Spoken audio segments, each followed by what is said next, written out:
Қайырлы күн достар. Бүгін сіздермен күтірлік әрі өте дәмді болатын вафлидің рецептінен бөлісемін.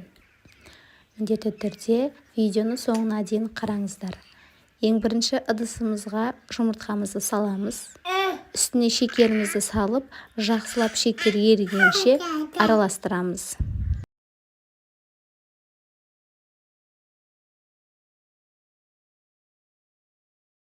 Міне шекеріміз осындай түске боялуы керек шекермен араластырған кезде. Енді үстіне сүтімізді құямыз. Сүттің температурасы маңызды емес, кез келген сүт бола береді. Және жақсылап араластырып біркелкі массаға айналдырамыз. Одан кейін үстіне сұйық майымызды құямыз. Сұйық майды да біркелкі масса болғанша араластырамыз. Ал енді үстіне разрыхитель, яғни қопсытқышымызды салып, оны да біркелкі масса болғанша араластырамыз. Одан кейін үстіне ұнды, електен өткізілген ұнды салып, қоймалжың массаға айналдырамыз. Міне осындай сұйық және қою келген масса дайын болуы тиіс. Ал енді біз пешімізді қыздырамыз.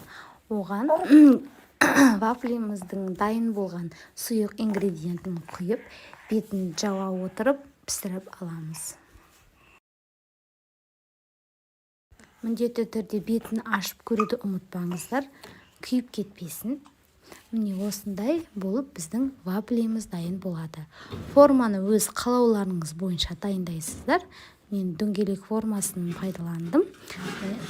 Осылай орап шығамыз.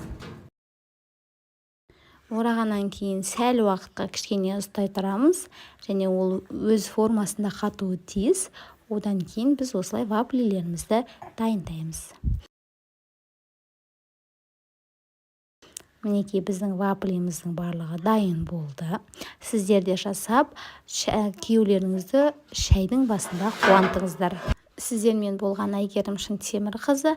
Міндетті түрде менің каналыма тіркеліп, төмендегі подписаться батырмасын басып, лайк, коммент қалдыруды ұмытпаңыздар. Менің видеоларымды ең бірінші болып көргіңіз келсе, міндетті түрде төмендегі қоңыраушаны басып алыңыздар. Сәлеммен, Әйгерім.